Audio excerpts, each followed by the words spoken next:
Les amis, aujourd'hui on va parler nutrition et ramadan.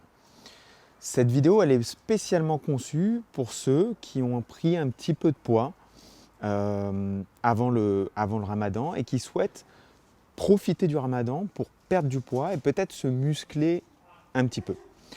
La première chose, le premier conseil que je vais vous donner, c'est de ne pas perdre trop vite du poids. C'est ce qui arrive trop souvent.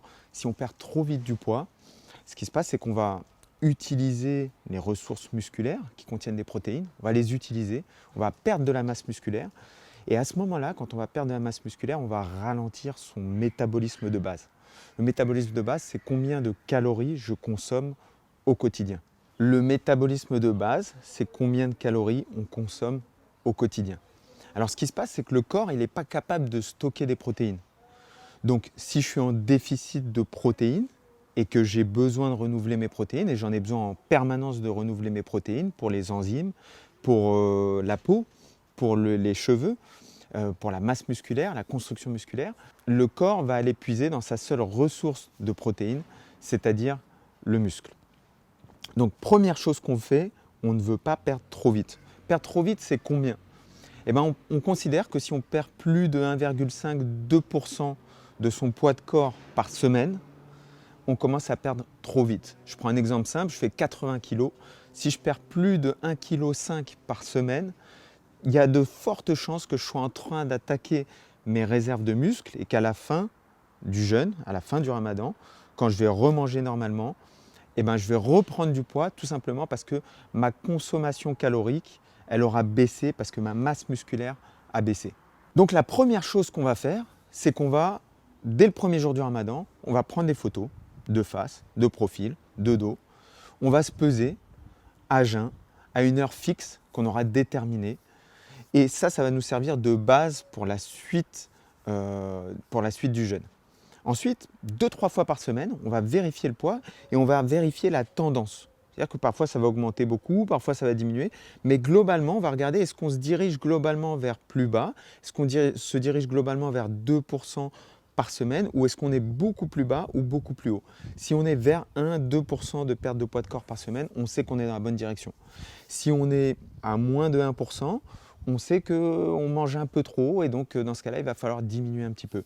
Si on est à plus de 2%, on sait qu'on ne mange pas assez et dans ce cas-là, il va falloir manger un petit peu plus. La deuxième chose auquel il va falloir prêter attention, c'est la consommation de protéines. Il va falloir qu'on ait une grande consommation de protéines. Combien ça représente ? Ça représente 1,5 à 2 grammes par kilogramme de poids de corps. Je reprends mon exemple de personnes qui pèsent 80 kg. Il va falloir qu'il ingère pendant cette phase où il a le droit de manger, de 21h à 5h du matin, il va falloir qu'il ingère 160 grammes de protéines. Pour les ingérer, il va falloir qu'à chacun de ses repas, il ait une portion de protéines.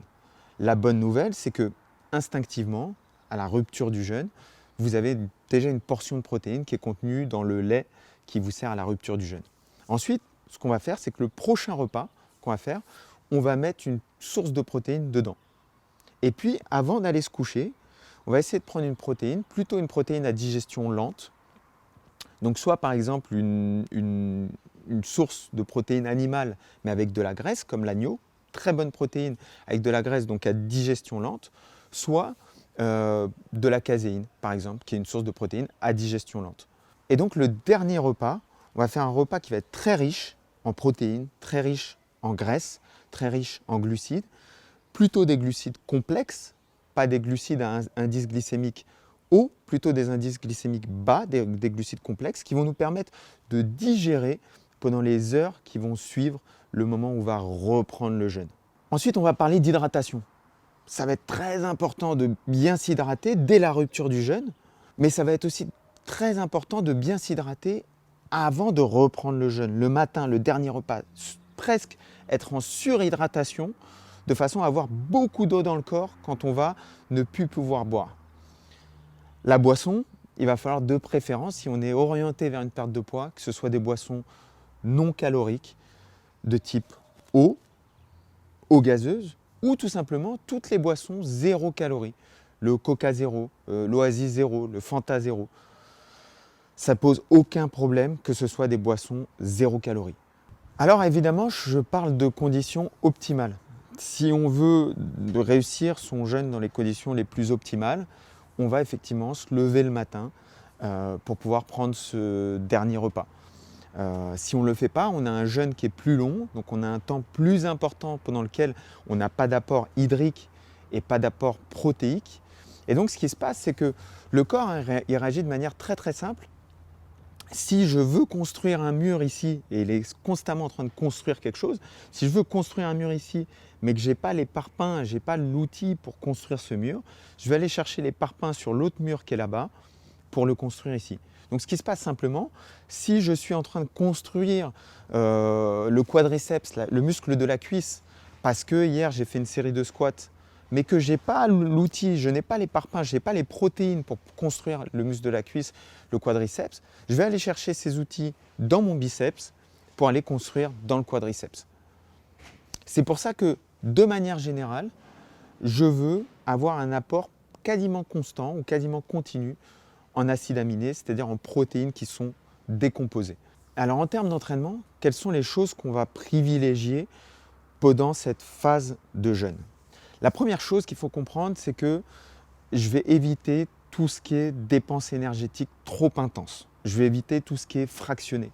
Je vais éviter tout ce qui est effort à haute intensité, ce qu'on appelle le HIIT. Pourquoi? Parce que ce qu'on ne veut surtout pas, c'est provoquer ce qu'on appelle un coup de chaleur. Le coup de chaleur, c'est la température de mon corps est montée, je suis déshydraté, je n'ai pas les outils pour refroidir mon corps, parce que la transpiration, c'est un outil qui permet de refroidir mon corps. Et du coup, le corps, il fait un coup de chaleur, c'est-à-dire qu'il n'est plus capable d'abaisser la température corporelle. Et ça, c'est extrêmement dangereux. Donc, on va éviter tout effort à haute intensité comme ça. On va plutôt privilégier, si on veut faire un petit peu de cardio, et je conseille que ce soit un moment où sur l'aspect cardiovasculaire, on soit plutôt en maintenance. Et sur cet aspect-là, je conseille plutôt ce que j'appelle l'endurance fondamentale, 130-150 BPM, battements par minute, 60-80% de sa fréquence cardiaque maximale. On est au seuil ventilatoire numéro 1, c'est-à-dire que globalement, je fais un effort dans lequel je suis en train de parler, on comprend ce que je dis, je suis capable de chanter, je suis capable de parler, on comprend ce que je dis. C'est un effort continu à plutôt faible intensité et je ne monte pas trop dans les tours. Ensuite, ce qu'on va privilégier pendant ce moment-là, c'est l'utilisation de méthodes d'hypertrophie. Pourquoi? Parce qu'on veut envoyer au corps l'importance de travailler sa masse musculaire. Pour ça, il faut qu'on fasse des exercices qui sollicitent la conservation ou le développement de la masse musculaire.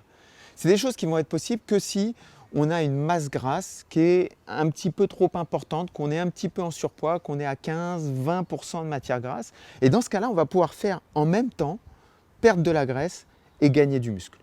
Ça va être les seuls moments où on va être capable de faire ça. Effectivement, si je suis à 10% de matière grasse, la seule chose que je vais pouvoir faire pendant le ramadan, ça va être de conserver ma masse musculaire. Mais si je veux la développer, il va falloir que je sois un petit peu moins avancé, un petit peu moins développé et que j'ai pris un petit peu trop de gras avant cette phase de jeûne.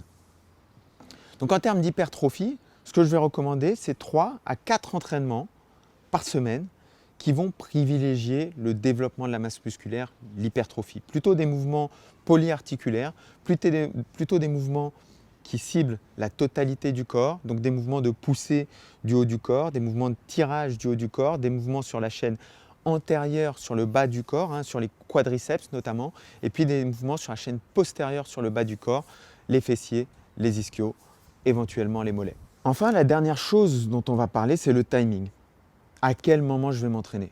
Alors, on a 3 choix qui sont plutôt optimales, avec une hiérarchisation dans ces choix, c'est-à-dire qu'il y en a un qui est mieux que les autres, mais bien entendu, ce qui va compter, c'est à quel moment vous pouvez vous entraîner. Le choix le plus optimal sur l'entraînement, ça va être après la rupture du jeûne. J'ai rompu le jeûne, j'ai mangé un tout petit peu, je fais mon entraînement, et puis ensuite, j'ai tous les aliments, toute la nutrition me permettant de bien récupérer et de profiter de l'anabolisme créé par la session d'entraînement. Ensuite, le choix numéro 2, ça va être le matin. Au moment du lever du soleil, on a mangé, on est encore plein de nutriments, on est encore plein d'énergie, plein d'eau. On fait notre entraînement et ensuite, si on a la possibilité, on va se recoucher. Si on n'a pas la possibilité, on fait notre journée de travail. Et puis le troisième choix, qui est aussi un bon choix, qui est un petit peu moins bien que les deux autres, mais qui est le choix le plus couramment utilisé, ça va être juste avant de rompre le jeûne, je vais m'entraîner. Pourquoi c'est un petit peu moins bien? C'est un petit peu moins bien parce qu'on a moins d'énergie, parce qu'on a eu toute cette journée juste avant, parce qu'on a moins d'hydratation, parce qu'on a eu toute cette journée avant, et donc forcément la séance sera un petit peu moins qualitative. Pour autant, l'avantage, c'est que juste après ça, on va pouvoir à nouveau s'hydrater, on va pouvoir apporter plein de nutriments et on va pouvoir peut-être même dormir, ce qui va apporter tous les éléments nécessaires pour la création de muscles, ce qu'on appelle l'anabolisme. Donc je récapitule. On a une fenêtre dans laquelle on doit absorber suffisamment de calories, suffisamment de protéines pour enrichir son corps, mais toutefois, si on souhaite perdre du poids, pas trop de calories non plus. On souhaite perdre environ 2%, 1,5, 2% maximum de poids de corps par semaine. On ne va pas perdre trop vite. On souhaite privilégier les protéines à chaque portion de repas qu'on va prendre. En termes d'entraînement, on a les 3 possibilités, juste avant la rupture du jeûne, juste après la rupture du jeûne ou au lever du soleil. Et puis enfin, en termes de type d'entraînement, on va faire 3-4 entraînements, plutôt de renforcement musculaire, plutôt avec des exercices polyarticulaires qu'on va faire dans la semaine. Et puis on peut compléter ça par 1 ou 2 séances d'entraînement cardiovasculaire pour maintenir les qualités cardiovasculaires. Et ça, on va le faire plutôt à basse intensité, 130-150 BPM, 60-80% la fréquence cardiaque maximale, seuil ventilatoire numéro 1. Bon Ramadan, bon jeûne à tous. Je vous souhaite le meilleur pour cette période.